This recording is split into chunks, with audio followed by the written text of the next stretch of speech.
I had been planning this trip for months, just me, the open road, and some time to clear my head. The highway I was on was one of those lonely stretches. No cell service, nothing but forest on both sides. Everything was fine until the car engine started sputtering. Within minutes, it completely died. It was early afternoon, but with the overcast sky and the dense trees, it felt later. I stepped out of the car to check things out, even though I had zero idea how engines worked. The silence out there was suffocating. Just the sound of my footsteps on the pavement and the occasional rustling of leaves in the breeze. As I leaned over the hood, trying to figure out my next move, I heard tires crunching on the road. A big old pickup truck rolled by slowly, and something about it felt off. It didn't even have license plates. I figured maybe it was just a rural thing. But then, instead of driving off, it stopped a few yards ahead, reversed, and parked right behind me. Before I could react, two guys stepped out. They didn't say a word, just started walking toward me, real slow, like they were sizing me up. At first, I thought they might be there to help, but the way they were looking at me set off every alarm in my head. I felt a chill run down my spine as they got closer.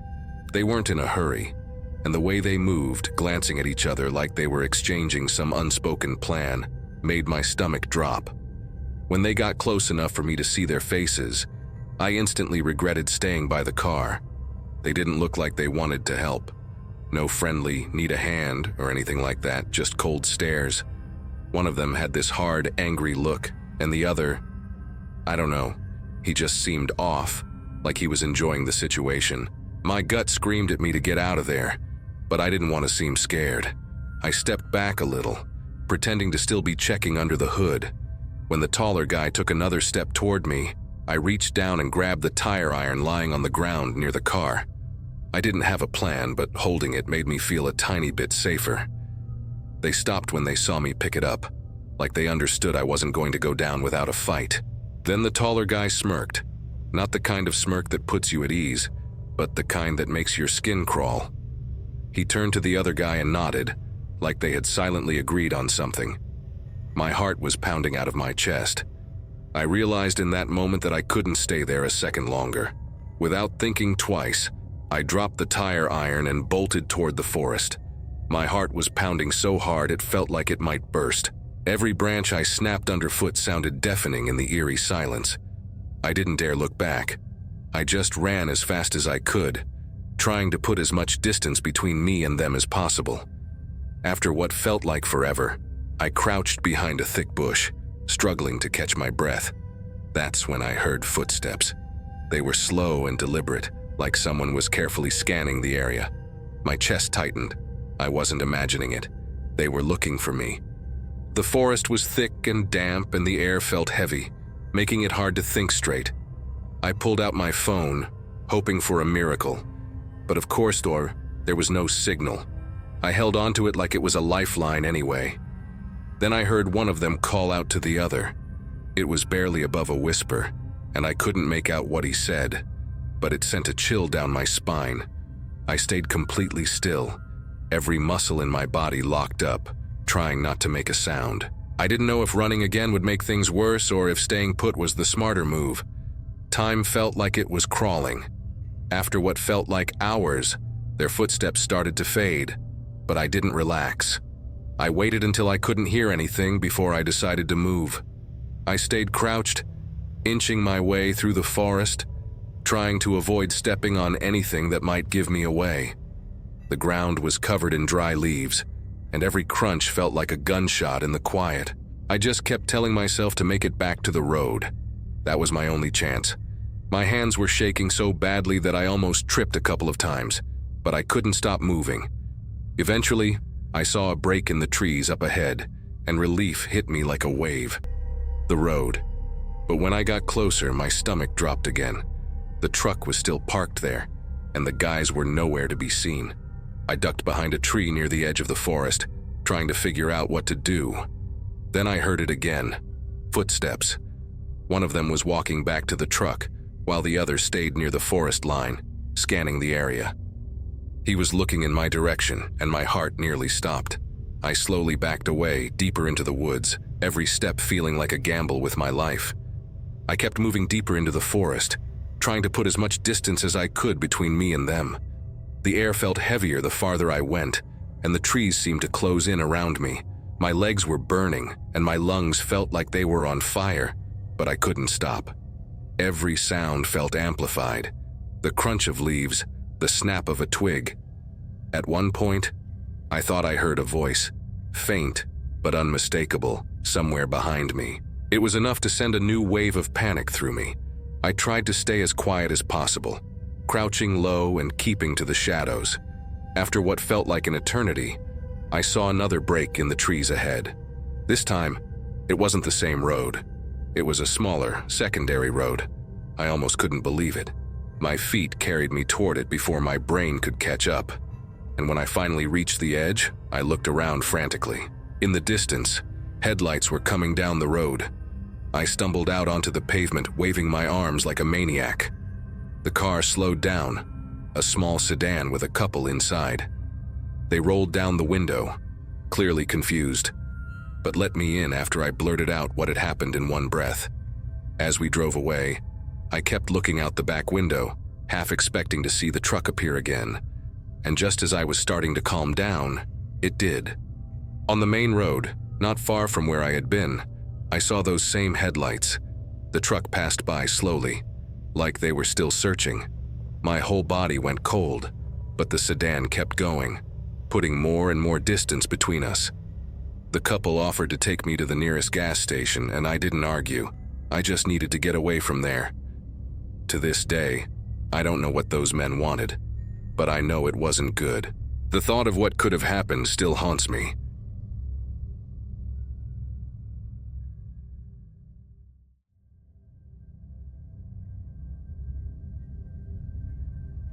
I never thought something like this could happen to me, but it did. It was last year when I was driving alone on a rural road after visiting my aunt in a small town. The area was super isolated, surrounded by fields and trees, and the sun was just about to set, giving everything this weird orange glow. I was pretty relaxed until I heard this loud clanking noise coming from the engine, like metal hitting metal. My heart sank, and the steering wheel started to shake. I pulled over to the side of the road, turned off the car, and just sat there for a few seconds, trying to figure out what had just happened. I stepped out to check under the hood, but honestly, I had no idea what I was looking at. It was just a mess of parts and wires, and the sound I'd heard earlier was still playing in my head, making me even more nervous.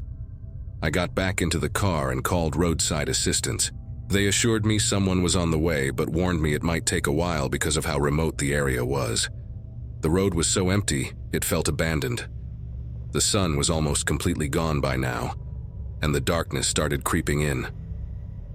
I locked the doors and sat there, scanning my surroundings, feeling this uneasy chill run down my spine. After what felt like forever, a car finally pulled up behind me. A man stepped out, wearing a mechanic's jumpsuit. He seemed friendly enough, smiling and moving calmly. He said he was from roadside assistance and asked what had happened. I quickly explained the noise and the car breaking down, and he got to work right away. At first, I felt relieved, but something about him made me uncomfortable. Maybe it was how sudden his appearance was, or how he didn't ask for any of the usual details. But at that moment, I just wanted my car fixed so I could leave. While he was bent over the engine, my phone buzzed. It was another call from roadside assistance. I thought it was weird, but picked up anyway. The person on the other end apologized for the delay and said their technician was still on the way. My stomach dropped. If their guy wasn't here yet, then who was this man working on my car? I quickly said, thanks, and hung up, trying not to panic. I glanced at him through the rearview mirror. He was still there, messing with the engine, but now every instinct in my body was screaming that I needed to get out of there. I tried to stay calm, but my hands were shaking so much it was hard to think straight. I looked around and spotted a light in the distance. It looked like it was coming from a farmhouse. It wasn't close, but it was my only option. Slowly, I opened the car door, trying not to make any noise. The man seemed focused on the engine and didn't notice me. I got out and started walking toward the light, keeping my steps steady but quick. The uneven ground made it hard to walk, with rocks and patches of grass tripping me up, but I kept moving. When I reached the bottom of a small hill, I heard heavy footsteps behind me.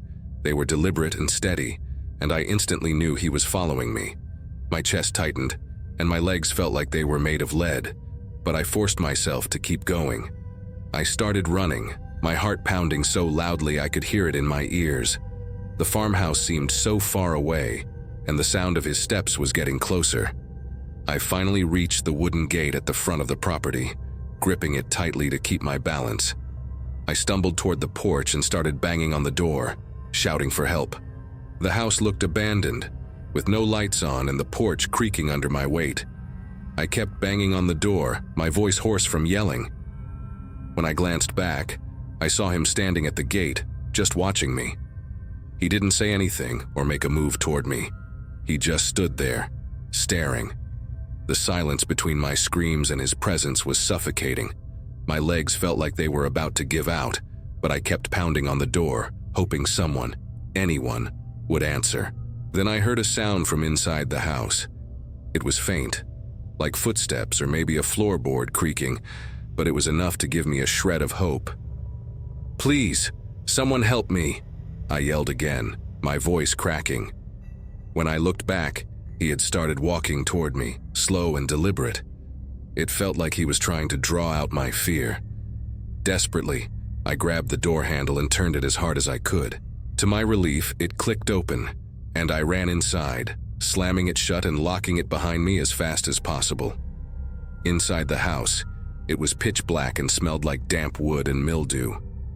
My eyes took a few moments to adjust, but I could make out dusty furniture and torn curtains. The place looked like no one had lived there for years. I pressed my back against the door, gripping the handle tightly, and tried to steady my breathing. Outside, I could hear his footsteps on the porch. They were slow and heavy, and I swore I could hear him breathing through the thin wooden door. My mind was racing with panic, trying to guess what he'd do next. Then, suddenly, everything went silent. No footsteps, no breathing, just silence. I stood there for what felt like an eternity, waiting for something to happen. My hands were sweating, and my heart was pounding so hard I thought I might pass out. Finally, I gathered the courage to peek through a crack in the curtain. He was gone. The gate was still open, but there was no sign of his car, no sign of him anywhere. I called the police right away and explained everything. When they arrived, they found my car on the side of the road, but there was no trace of the man. To this day, I have no idea who he was or what he wanted, but his face and the way he stared at me still haunts me. I haven't driven alone on a rural road since that night.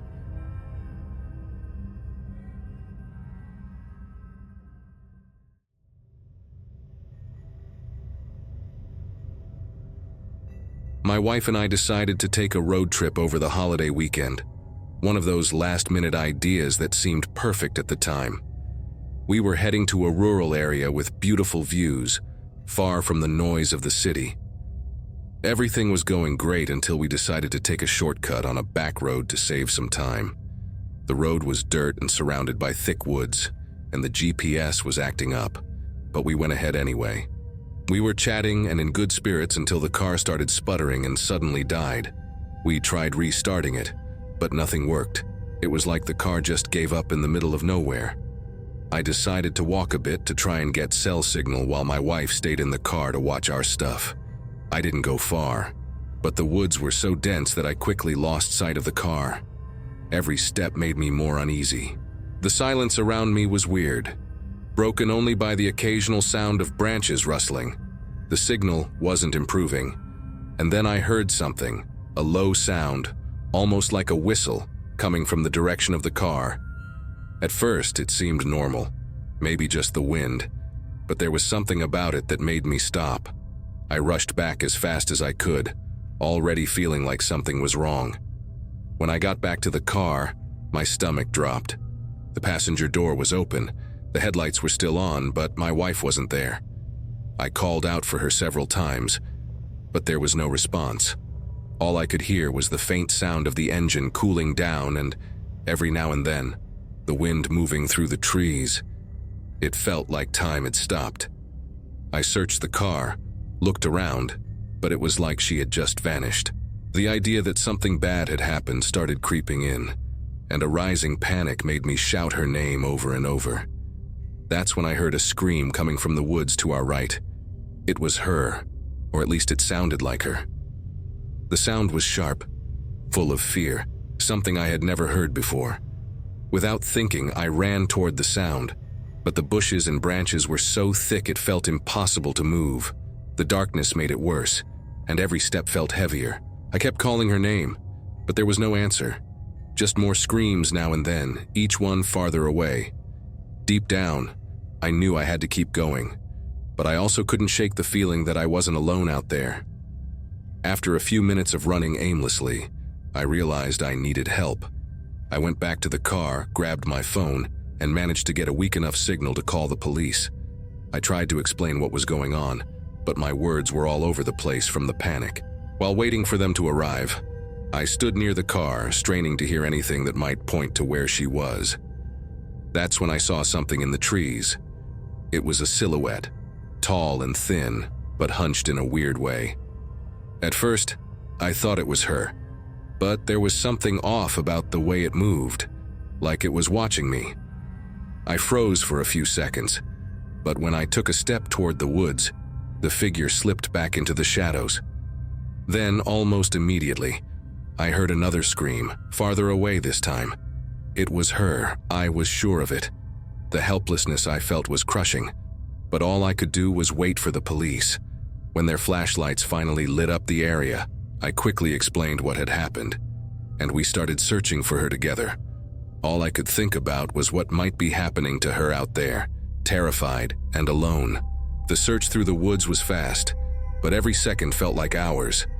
I followed the officers, calling her name the whole time, but the forest was so dense it felt like it was swallowing us. Finally, after about an hour, we heard heavy, frantic footsteps coming toward us. It was my wife. She was pale, her face scratched, her clothes covered in dirt and leaves. She dropped to her knees, crying, trying to explain what happened. It was hard to make out everything she said, but the words, "it wasn't human," stood out, and they sent chills down my spine.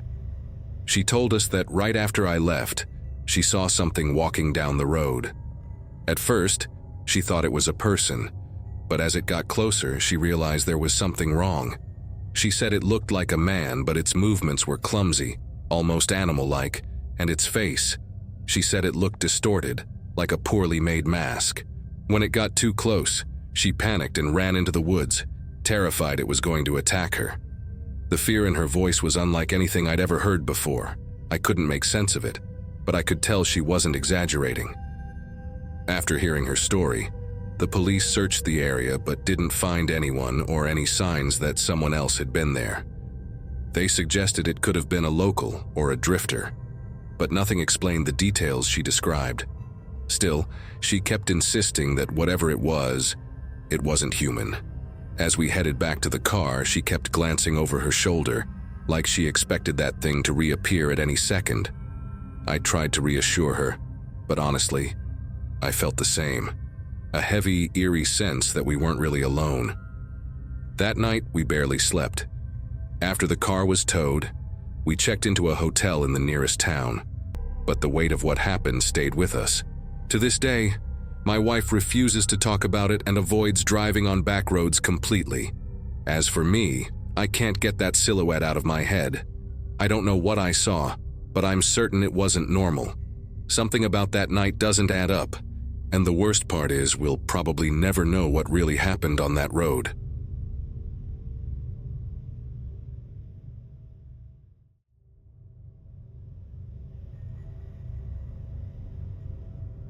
We just wanted to get home after a long, exhausting weekend, but Daniel's car decided to break down in the worst place imaginable.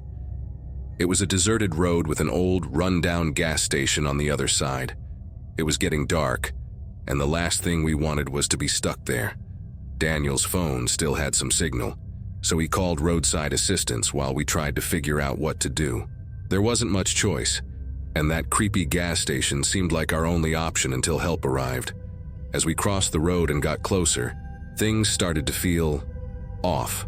The gas pumps were rusty, the store's windows were cracked, but it didn't look completely abandoned.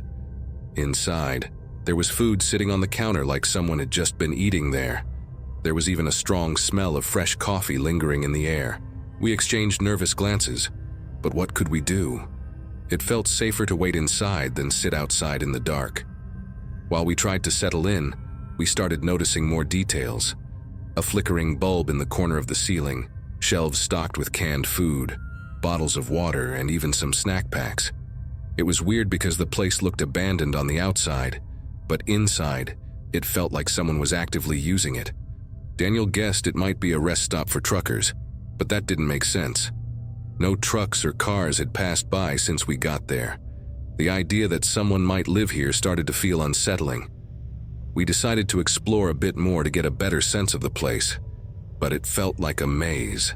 Behind the counter, there was a door leading to a dark hallway with several rooms. One was locked, but another had a messy bed and clothes scattered around like someone had just left in a hurry. At that point, Pedro whispered that we shouldn't be here, and he was probably right. It felt like we were crossing a line. So we quickly went back to the main room and tried to act like we hadn't seen anything. That feeling of being watched kept getting stronger. We tried to act like everything was fine, but you could see it on everyone's faces. Nobody wanted to stay there any longer than we had to.